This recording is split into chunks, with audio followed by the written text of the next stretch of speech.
signs in Vermont? Yeah. But I was sitting in the car waiting for the thing to open, and by the time I woke up to get out of the car, I was like 30 at the Fall asleep. That's funny.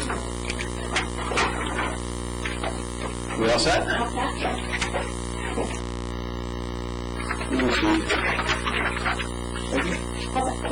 Okay, it's Tuesday, November 4th, Election Day, 3:15 p.m. We call the Facilities Committee of the Ogdensburg Port Authority to order. We have a fairly lengthy agenda today, so I'll just go and turn it over to you, and let's get going. Thanks, Jim. Good afternoon. The first thing up is Ogdensburg International Airport. The cost plus fixed fee agreement with CNS Engineers. This is for the new hangar construction. And you see there, this is a $666,667,000 project. The Interstate DOT pin number 7903.13. This is for the construction contract administration and part-time construction observation for the construction of this hangar.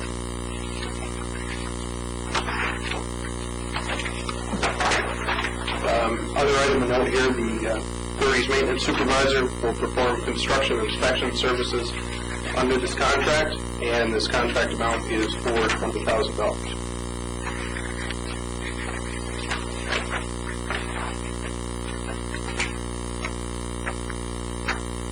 Do you want to repeat that? Yeah. Sure. This is a contract. No, just about the inspection. The authority's maintenance supervisor will also perform construction inspection services. We typically do this under these type of contracts with CNS. And is that Steve? What's that? Is that Steve? No, that's the other one. That's Gary. It's Gary? Yeah.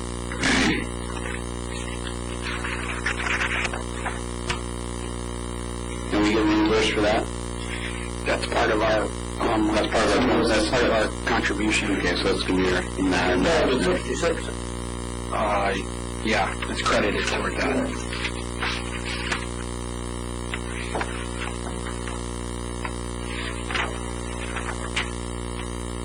If the committees And this did go through contract report, no issues there, right? I know. The CNS is our CNS. This is CNS for the airport.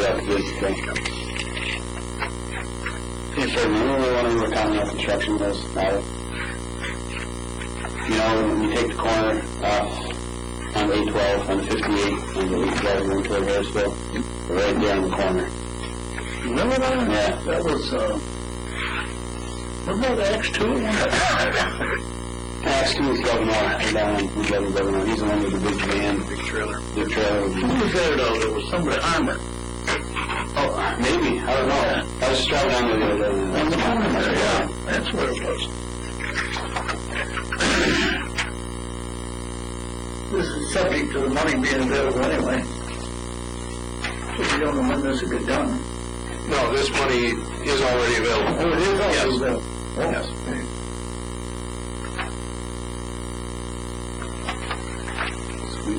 I would say that we ought to accept it. What do we...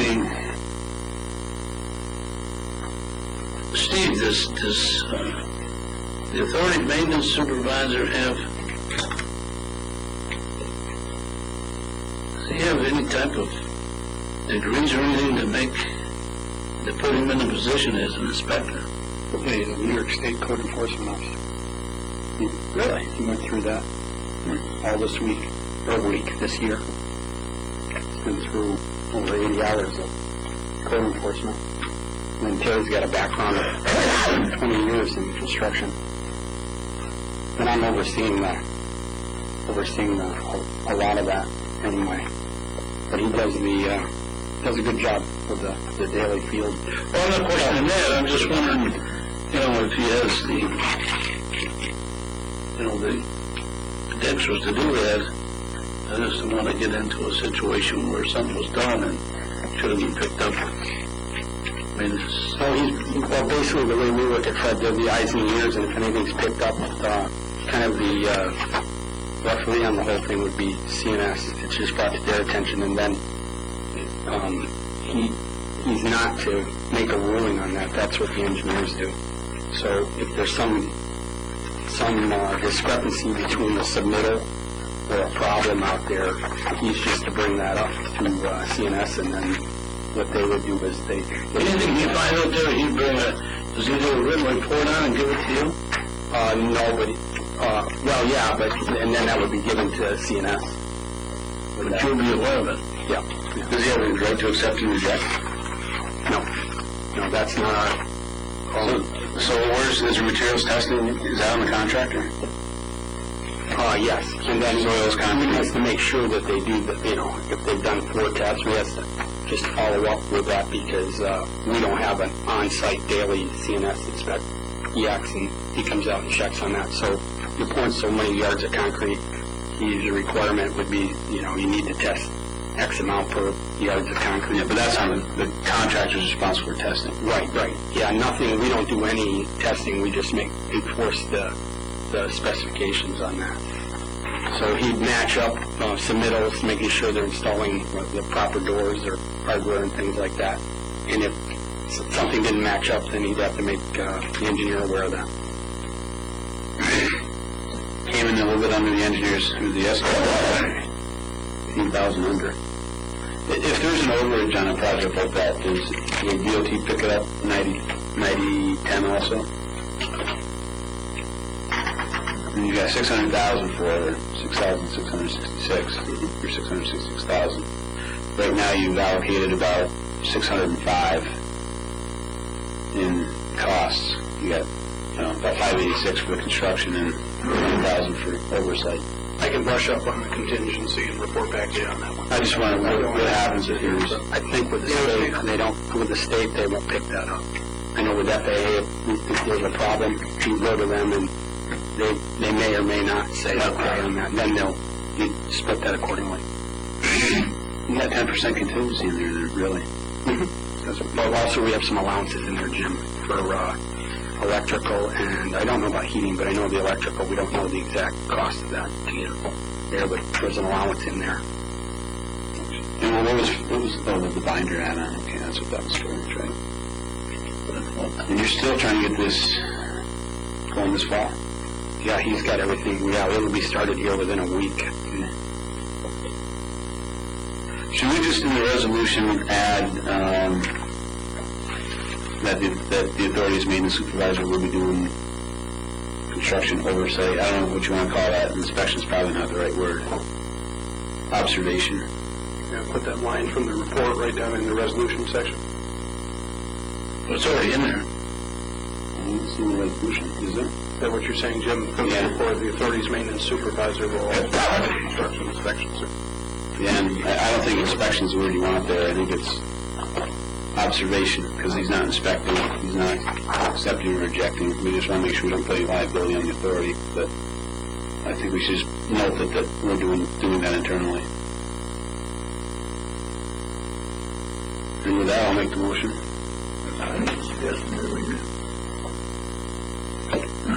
All in favor? Okay, I guess we can take that one with the board.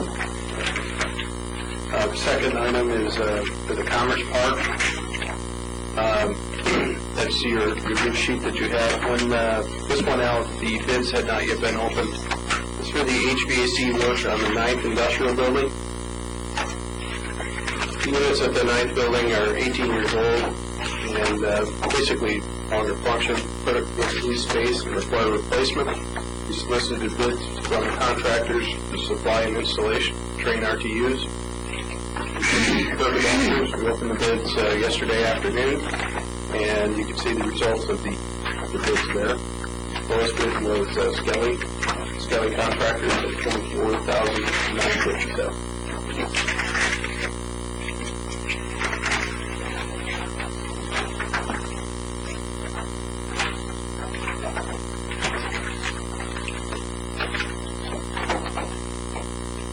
Based on the fact that this is the lowest qualified bidder, Skelly Contractors.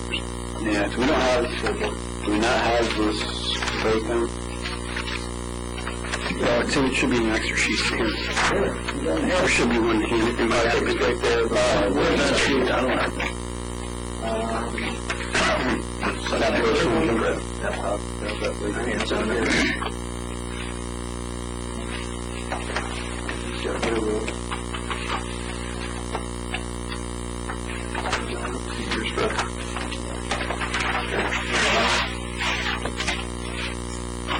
Well, sure. So that's it. Headstone didn't, Nope, they didn't, neither did, Train didn't bid on it. you think because they never saw it? I can't get, I've heard just different things, I can't say, but I know, Train, I don't know whether they didn't give prices out or they gave prices to others and things like that. Trade the railroad. So now we're a little higher than her, $9,000 higher. What would you attribute that to, Steve? I know the Train was lower, they were low by, I think, 3,000 or 4,000 in the other one. Yeah. And I think they get their units at a good price, and I just think that was part of it. But I never called them to ask them why. I don't have a habit of asking why they didn't bid. If I see them, That's fine. I'll give a bid on it. You think it's about Maybe they looked at it and said there was something in there that, I don't know, unless they didn't want to upset other contractors in the sense that if we specifically ask them for Train, then they'll supply it to us, but if they're quoting prices to these people, they don't want to. That's crazy. Yeah, that's true. I know that.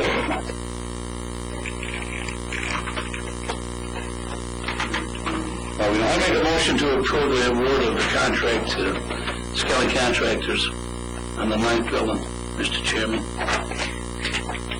Could I ask one more question? Are these Train units or are these? The Train. That's what we specified. Doesn't specify here, that's right. same units we're going to get before, right? Yeah, it says on the resolution, it says the installation of 2 Train RTU. Okay, I see now. Sorry. That's it. No. I'll second. All in favor? Aye. Okay. Take that to the board.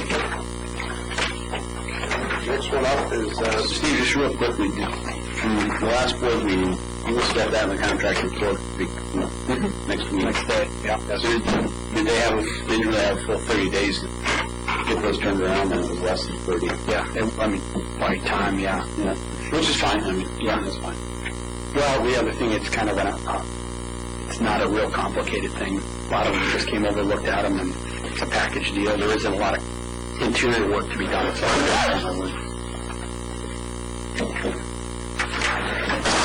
all right, second item for the Commerce Park is Supreme Court Appellate Division, Mental Hygiene Legal Services. The thing that's before the Facilities Committee on this one, this is not our standard lease. This is term of this lease commences January 1st, 2009 and runs for a period of 5 years and 3 months, terminating March 31st, 2014. This is it has some rental rates increases, so on and so forth, cleaning in there as well. But the key reason that it's before the Facilities Committee is specifically there are $19,550 in renovations that need to be performed as part of this agreement. 19,000? 19,000? 21,000. I'm sorry, 21,505. Sorry, just one part of the sheet. Was down so early on this particular issue.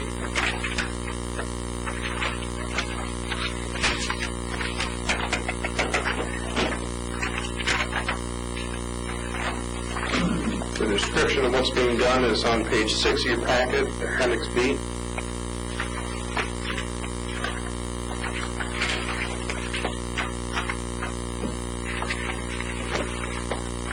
Steve, I don't know if there's anything particular there you want to comment on? Or?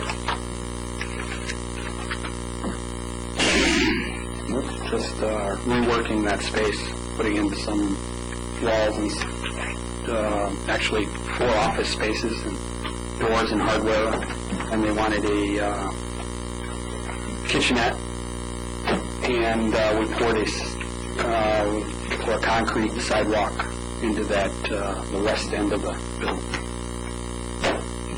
Steve, when you put this all together, this description of the work and the electrical work and everything, I was down this morning and talked with Mark, and I didn't know how you put it, but, I didn't see the labor cost in here. Yeah, the labor cost, it works out $15,050 is material and $4,500 was in labor.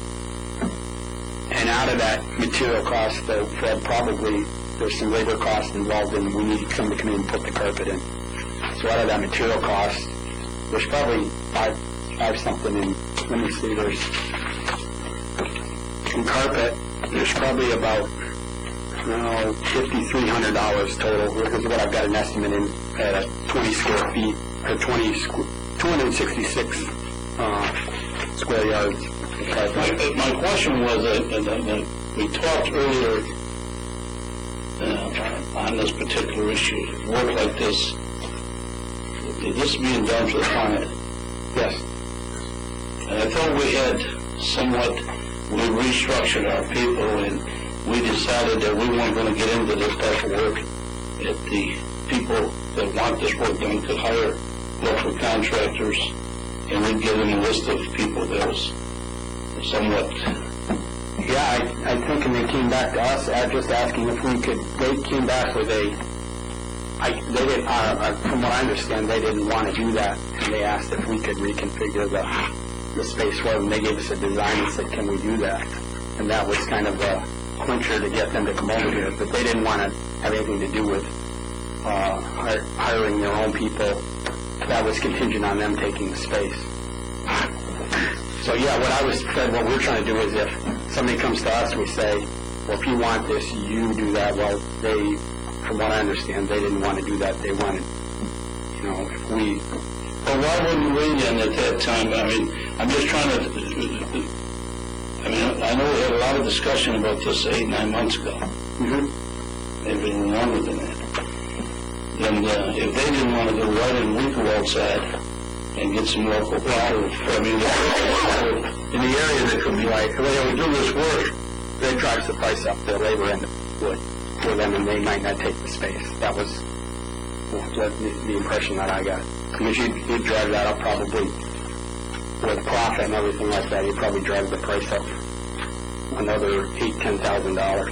What was in there? What's in there now? Or what was the most recent tenant? Is that was this is Jack and Jill's space. That is Jack and Jill. That's what I thought.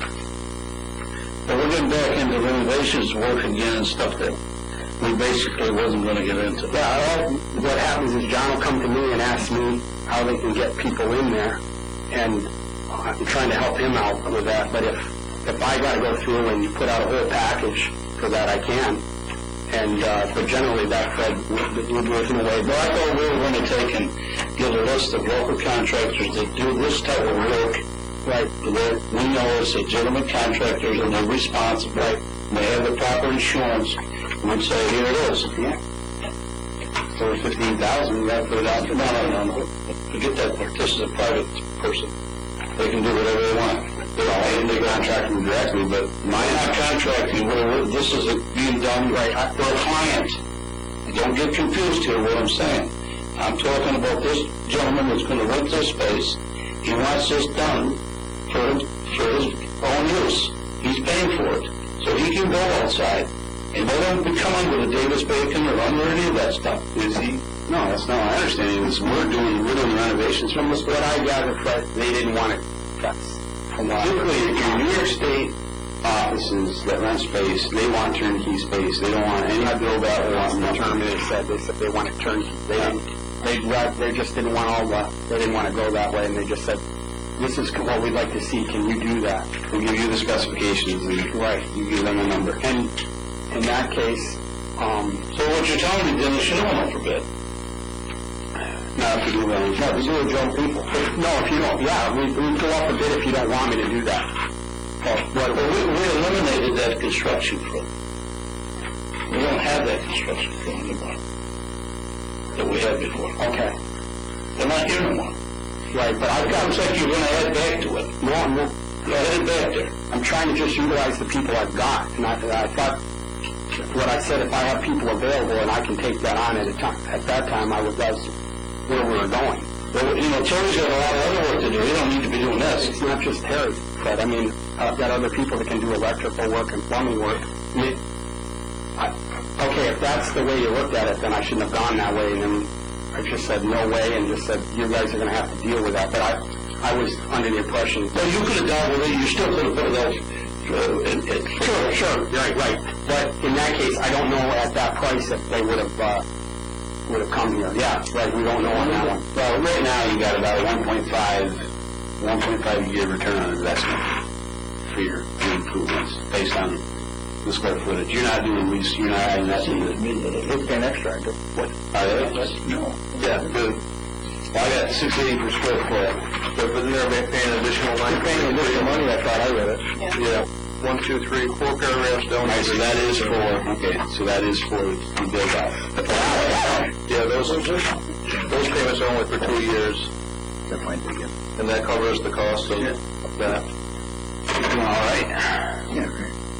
Additional rent. No, but if you throw in another contractor there, even if we put it out, I don't think we would come that close. And then they would, they might not. We don't want to be in the business, though. Okay. I don't want to be in the business of taking jobs with small contractors out there trying to make a living. I don't want to be in that business. Now, for 9 months ago, I made this very clear. Yeah, and we made some adjustments here. Right. And we're coming with the extra round again. All right. Yeah.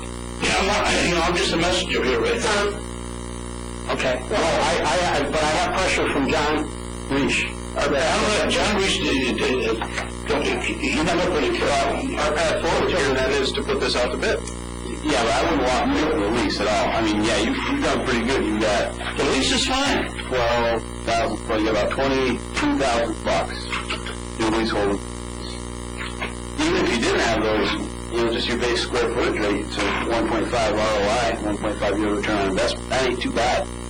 How long is that lease been vacant? Normally you look at 6-7 years under rental space to get a return on investment. So I think you're okay, but I think we do have to adjust because we did talk about not really doing a lot of these projects in house anymore. And I got to be honest, I don't remember why we decided that. I don't know if it was because kind of that workforce reduction. That was eliminated. That whole thing was eliminated. Terry was in that position. His job was terminated. The labor was laid off. Am I correct? Right, but all I was trying to do is utilize the people I'm not adding at this time of year was... We were more focused on, if you got that focused on running the space, I guess, then I didn't realize until just sitting here that the material cost on this was over $15,000. And that the issue that well, no, I mean, there's a central issue here of the Bridge and Port Authority doing this construction. And I guess I didn't put 2 and 2 together here. Well, I mean, not saying we can't. Fred is correct in that 9 months ago we did say, hey, the board made the statement at that time. Let's take a look at using contractors to do this work. And, I could go either way on it. If Steve was really busy and didn't have time to do it, then I would say, yeah, let's get it out there and let's contract it. Well, we got a lot of things that Terry's got to be doing. I don't want to add more to him. He's got the work out there to do. We're going to pull people out of here. We got snow coming, gentlemen. We got other things to do here. And we're going to have some people, some bodies to do this. I imagine they want this done within a period of time. But there's a lot of local contractors in this area that don't have a lot of work. And we'd be more than glad to come in here and give you a price on this. Now, if they didn't want to do it, I mean... there's somebody, there'll be anybody, there'll be a number of people that want to do it. Just bear in mind, your labor rates are going to go... Well, and then we're We're going to have to renegotiate with the client. I don't think... This isn't covered under Davis-Bacon. right, you're right. This is not covered under Davis-Bacon. It will be fair to be under contract. If we farm it out, because we're paying the bill, how can it not be? No, if you negotiate with a contract, you put out the bid, then it's Davis-Bacon. They're not going to do it. They're not going to be involved, so you can't say if they did it, they need Davis-Bacon too, because they're state agency. Right. So, but they don't want to be involved. Then that means with state police barracks and PGC, they want to come in, they'll pay you the rent, they'll pay you the add-on rent, But they want turnkey walk in, and that's all they want to do. They don't want to be bothered with anything. Now, if you want to go outside of our own crew, then I think we're required. We don't have a crew, Frank. No. Whatever people he's got to do it, whatever that might be. You want to go outside of that, then you're going to have to pay Davis Bacon rates. Probably, I don't know if there's a rate for carpet installation or something like that. They may come with a carpet package. But the electrician rate, the carpenter rate, plumbing rate, whatever those state rates are, we're going to have to pay, and that's going to drive that cost up. Well, if that's the case, then that's the way we should be doing business. Well, the trouble We should use our forces to eliminate those contractors out there that's trying to make a living in northern New York. But what if you lose the lease? This case has been vacant since I've been here. Well, if the law is the law, then these people, if you lose the lease, we didn't violate the law. So if these people don't understand that want us to do this work, then that's fine. Or they can do it themselves. They won't do it themselves. Well, then they don't want to violate the law. They don't know. They don't want to be bothered with hassle. They don't want to be bothered with having to worry about insurance and all that stuff when they do it, that's all. I think so, I'm not sure. But, that's your policy. If that's your policy, now you get bid it. If it comes in too high, then you may not just say, tenant, we can't do it. The big thing is the time, isn't it, Bill? How soon do they want this? I think they don't want that. We were looking for the agreement effective January 1, but again, I mean, that has moved around a couple of times. This almost came before the committee last time in draft format, but their attorneys had made some changes to the document. I see no reason why we couldn't send this back and either put it out to bid or reevaluate it and see if we have to change the prices. What's that going to do to them as our revenue? I mean, you negotiate in good faith here, now you're going back and saying, hey, our bid out's going to be $30,000, not $20,000, because this is the way we want to do it. Because it's within the law. We don't break the law. Yeah, well, that's fine, but I tell you, well, no, you negotiated 943.45, or whatever the number is, that's the number. But it's really aren't going to like it. You don't go back and negotiate, you absorb the difference in cost out of your lease payment. But look, that building's returning you nothing now. Yep, and it's cost you. So it's costing you what it cost you. You lost revenue for the back rent. So if you lose a little bit of your lease payment towards the construction cost because you go outside and bid it, it might still be further ahead. And once you get them in there, they're not going to move. I don't think so, not right away. The only reason they're right now, they're going to force that. Are we going to force that? I'm pretty sure, I thought I saw something in the paper on that. That they were getting forced out. I could be wrong, but I don't know. See, what they're doing here is they're building a clause and you get it covered up, 21,500 bill up. And you're building a clause here of 943.45 per month for a period of 24 months, commencing January 1st, 2009. So what you've actually done is you built this 934.45 to cover the construction and the materials and et cetera, et cetera. That true? Yeah. And you want to do that with our workforces? That's probably what labor. Yeah, that's what I planned for. Under the circumstances, I'm not in favor, Mr. Chairman. Well, you're just not in favor of... I'm not in favor of this type of lease. If you want whatever lease you want, Yeah, because I think you're in violation here. I think we should, it should all be bid. It has nothing to do with the resolution. Yes, it does. No, it doesn't, because we can still bid it out, Steve, go bid it. we do whatever Davis Bacon. The issue becomes, And we eat that. So in other words, instead of being $21,500, it's $41,500. We're going to eat $20,000. I've been telling to go back to you, but That's right, they don't have that tenant, and that's right, Jack and Bill Center sit there empty for another 5 years. Been empty ever since I've been on the board. 5 years. I don't think the thing is right. Once you get them in there, they're not going to leave. Roger, what's your thoughts? I'd like to see what they come in at, and if we can't touch it, well, so Joe, how long are they going to take? Joe doesn't stop the leasing from doing it. They don't want to do it. I said still don't stop them. But we're not going to, Fred. I know how these state leases work. We look at them all the time. And they do not want to do build out. They want to walk in and you got to have everything for them. Well, I think it should be vacancy on those weeks. You want to Keeping in consistent with what we did 9 months ago, saying that a lot of that construction we were going to farm out? Yes. That's all right.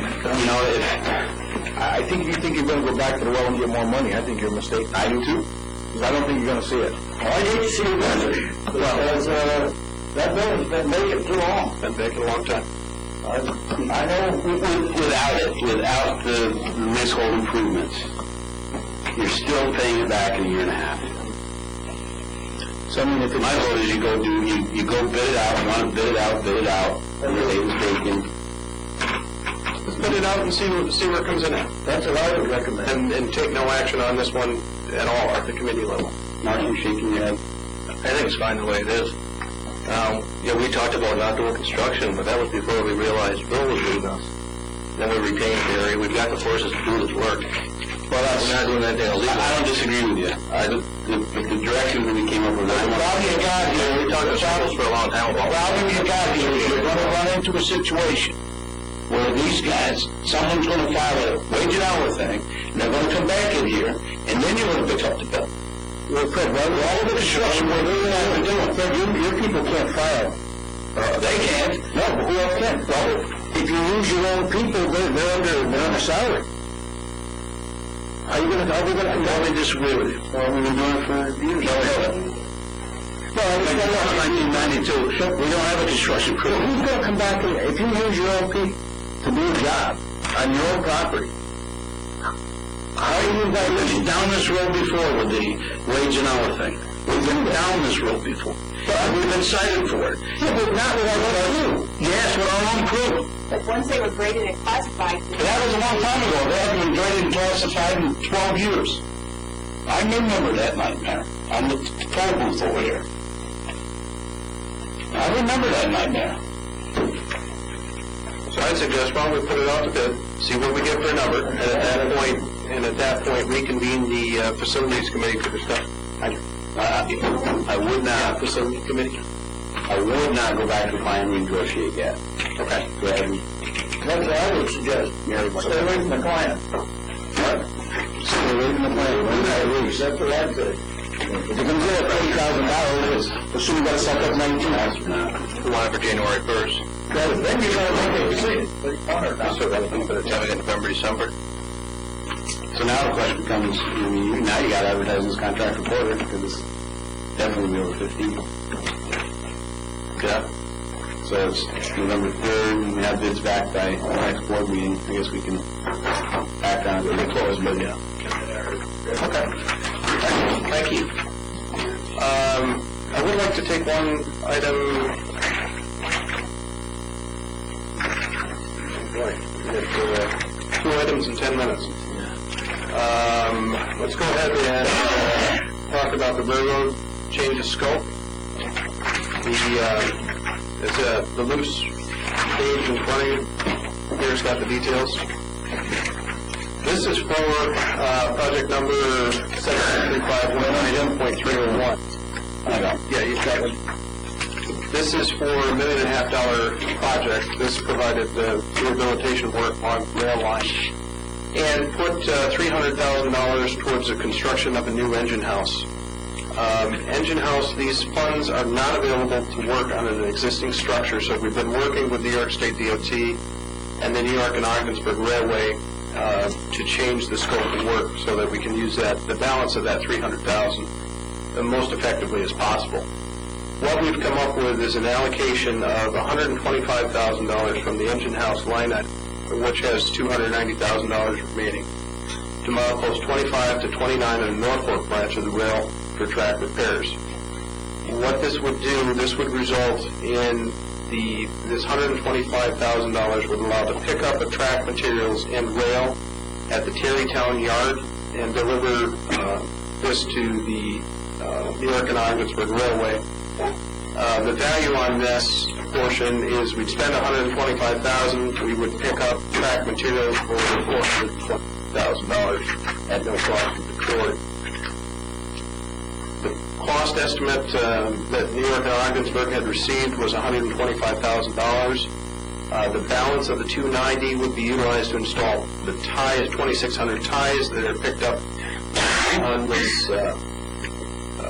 from Terrytown, milepost 25 to milepost 29, basically Norwood to North Fork.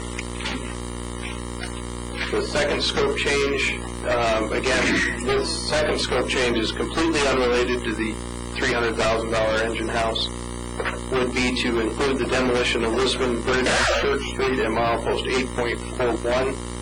The original application did not specify specifically where these things were. Scope change number 2 identifies the specific bridge. Item 3 is redecking of 3 bridges at milepost 2.7, 19.17, and 21.8, adding them to the scope of work. That is approximately $36,000. The demolition of Lisbon Bridge is estimated to be less than $10,000. And based on conversations with New York State DOT, the York and Ogdensburg Railway, those are the changes that we're recommending for the scope of work. All right, many questions here. One minor footnote in your packet, there's 2 things. There is on page 8 a track chart that shows the location of each of these dead bridges. Page 9 shows the $428,000 of Terrytown material, how DOT is coming up with that number. There would also be 3 turnouts that would be brought up from Terrytown, stored at the port, and then shipped out at some point. That would not be part of this project. For a total value of $45,000 on that portion. So all of the stuff that's going to come from Terrytown will be coming up here and put into the port so we can make sure it's all here. Yes, that's correct. Okay. And when they get stored Here at the port, or is it stored in that? The rail would be stored down to the port, just like it is today. The ties, Jerry, you know where the ties would be stored from Terrytown? Are those destined for the port, or are they destined for North Fork? One of the market will get loaded at the port. Okay. And still stockpile. I'm sorry, I had to step out for a second. So, what's in here, there's about 2,600 relay ties, 5,200 tie plates, 2,000 rail anchors, about a mile of rail overall, and everything else that you see there on page 9, with the exception of the 115-pound turnout that you see at the bottom of the page. How long is a piece of rail? How long is a piece of rail, Jerry? 39-foot standard. so this 427.84 is the actual cost of the materials they're estimating that they have, that they're giving to us for less than 100 and some thousand. Is that right? Yes, that's correct. That's correct. That's correct. So we're getting the benefit of that, of $300,000, say, worth of materials that get the amount of money. In actuality, it's probably a little higher than that. I'll give an example. A relay tie, DOT is valuing that at $10 a piece, for example. Right. Relay ties are $50 a piece new, 50, 60, somewhere in that ballpark. So DOT, I don't want to say they're inherently undervaluing, but that's a clear example of where the 420. What's the tie cost, you know? I have to check on it, $30, $40. It depends on the market and the where it's being made. And what type of tie it is. Yeah, great. Right. That's a good range, okay. Now, Jim, is anyone going to inspect these materials for you? Our people have already found it. Okay. It's all really good stuff, from what I'm told. Is these ties been used, or are they? Yeah, they're in the ground. Oh, they're in the ground. Yes. From what I understand, it's a rail yard that is an abandoned Siting in a GE plant. GE plant. Oh, go ahead. Terrytown. And the plant was closed, and so the yard is dormant, and it's not a very old. I think the yard was built in the 80s. Yes, it's good stuff. What's the typical lifespan of a tie? 30, 50 years, depending on drainage, yeah. Under items 2 and 3, where is the funding for that? That's already in the $1.5 million project, that 7935. And how much is left on that project? How much is left in funds for that? That's about the only question I don't have an answer to. I know in total it's a $1 million project. You don't know offhand what the balance is on that outstanding duty, Jerry? And then under the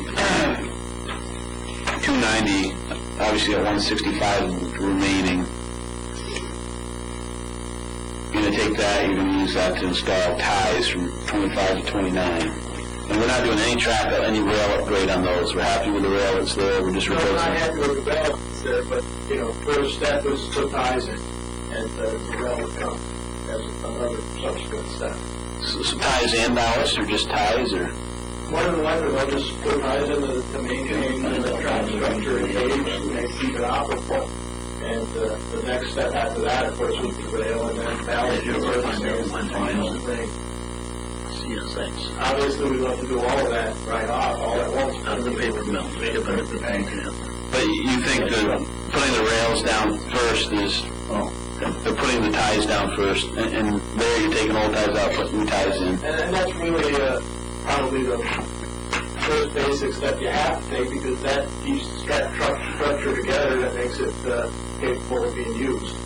That, Jim, in further answer to your question, that 1 mile of rail, that 131-pound rail from Sleepy Hollow Tarrytown Yard, is destined to be installed between milepost 9 and milepost 10. It was part of the $2.8 million grant application we submitted last month.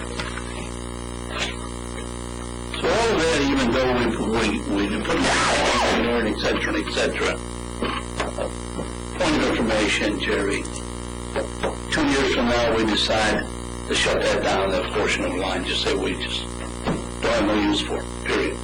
And we relocate the engine house and everything. All of that is usable somewhere else. Very good material, but the likelihood of shutting that line down, I would submit, would be highly unlikely, because even if you decide you want to shut the line down, NYOG has got a federal obligation under common carriage to operate the line as long as there are customers there, and there are.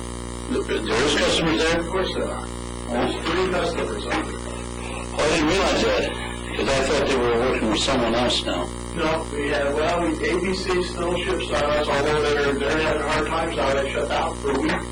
But haven't they signed some type of it doesn't matter. Yeah, well, they still ship, but we have competition, so we don't have 100% market share. You've also got Potter's Industry ships into there. They're in that area? Yeah, we bring in raw materials. And also we have That's on this end, though, right? No, they have a facility at Norfolk, but we don't load glass for them that goes right into their main plant. Where's that at? It's on the Potsdam to Norwood, Route 56.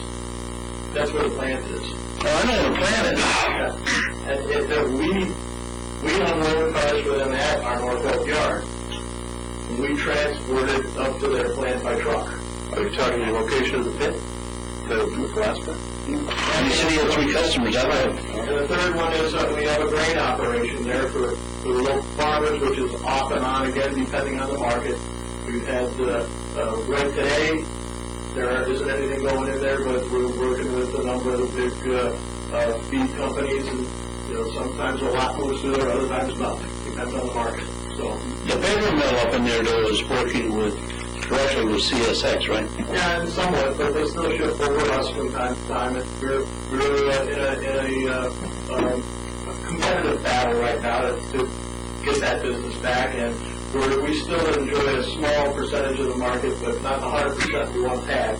And that's the way it goes. We will eventually get it all back, but the paper mills having, as I said, they're having hard times. They were shut down for a week, and they told me today they're planning on another shutdown next week. So the economic problems are hitting them pretty hard. So Gary, on the ties, you got 2,600 ties that are coming up, right? So which really only covers about a mile of track.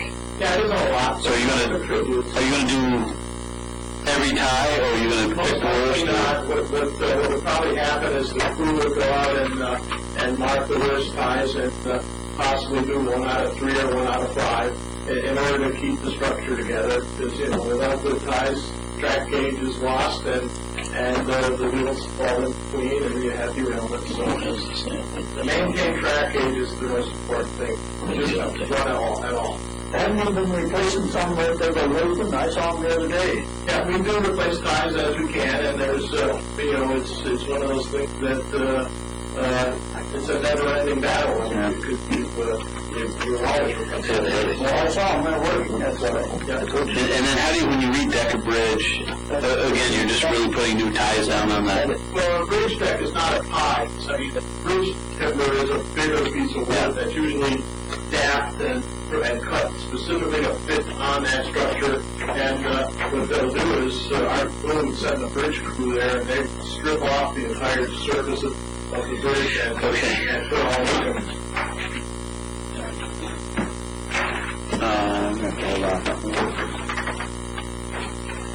Salmon facilities. Glad to see you, but we've still got the facilities committee meeting. Oh, okay. So.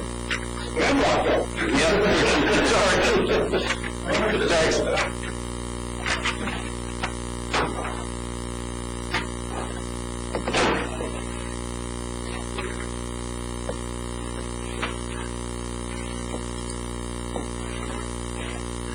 What sounds to me is if we're going to keep this railroad going, we've got to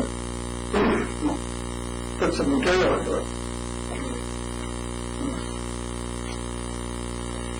I would agree, especially given the fact that, you know, DOT's, you know, I'm sure there's lots of other places they could put some dollars. I'm pleased to see that they recognize the value of the New York and Ogden. So the other question I have is, you know, we had 1.5 million, and redecking was never a scope item? No, redecking was a scope item. Redecking was not defined as to the location. Okay. So this brings it down another notch. And then the demolition of the bridge was a scope item, it just means... Yes. Okay. So items 2 and items 3 are more definitional. Okay. So they were still scheduled to do them. All right.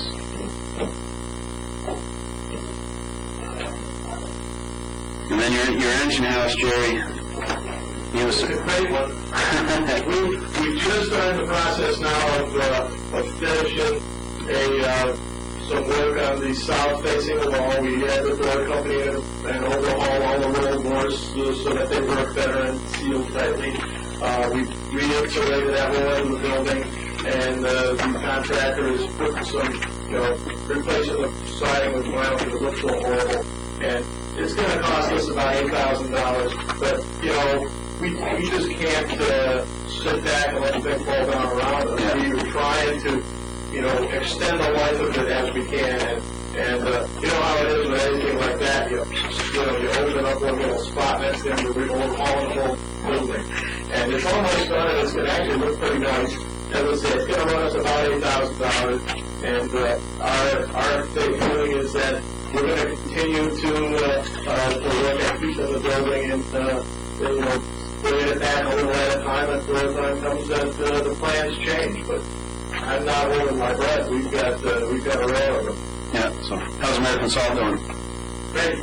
We're just running the wheels off everything. Good. They just had a big, did you hear about that? They had a big failure up on their 4AM facility. Oh yeah, I saw it. In fact, that's the second failure. Yeah, you're exactly right, it's the second one. Saying that somebody ought to be shot to let that happen again. Well, hopefully we're going to help them out there. Yeah, I agree. And in fact, that is happening. What I'm hearing is most of the salt we're bringing in here is being trucked over to Clinton now. Yeah.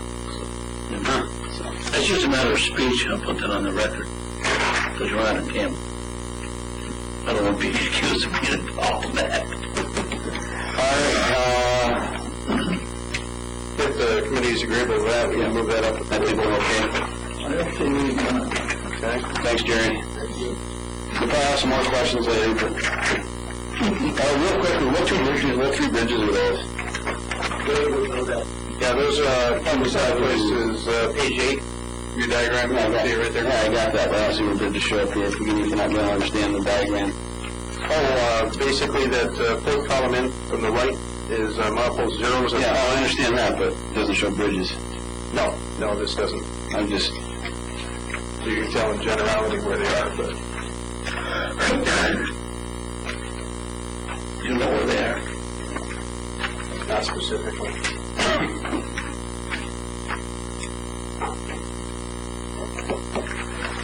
Okay, that's one more item. The last item is for the Port of Ogdensburg. It's a demolition of 1900 Ford Street. You recall last time we submitted this information to contractor Porter to receive open bids on November 3rd. The following the results of the bids that you see there. 5, 6, 7. Should be a single sheet. Yeah, Very good. The bids came in the range of $7,200 up to $39,000 for that. Based on the results of the bid and the subsequent conversation with Frank Richardson of Richardson and Sons, recommending that the contract be awarded to Richardson and Sons for $7,200. What do you forget? You must have a market for that stuff. You didn't. I went through, Steve and I talked to him on the phone today, and he received the bid packet, everything in the bid packet. I guess there's nothing else I could really have to add to that. Well, it's really got me puzzled because this is about $16,200. He's got to tear in buildings down, he's got asbestos to take away, he's got concrete slabs and stuff to take away, he's got the cellar to take away. I don't know. The rest are all fairly close, but Opinion, Mark? Who's on the conversation with you, Wade? Steve and I today. Steve, opinion? We all know what equipment costs, Jimmy. I mean, it's not a one-day job. At first blush, Jim, when you look at those numbers, even if I didn't talk to him, it looks a lot. It's not in line with us, but I don't think it's a responsibility myself. I think we got to look at the full board and go into executive session on it, if you don't mind, Jim. Okay? So we can move this to the board for discussion? If that's be fine with me. We discussed it, but I got no problem with it. Well, I think we're going to executive session and talk about it, and we can bring it back out of there. Well, let's just, why don't we save it for executive session, not even bring that up. I'm just under contract negotiations. That's fine. Is that exactly that? That's fine. Make a motion to adjourn. I'll second it because it seems like I can't get off my phone here. All right, Bob. You always got elected, you didn't know it.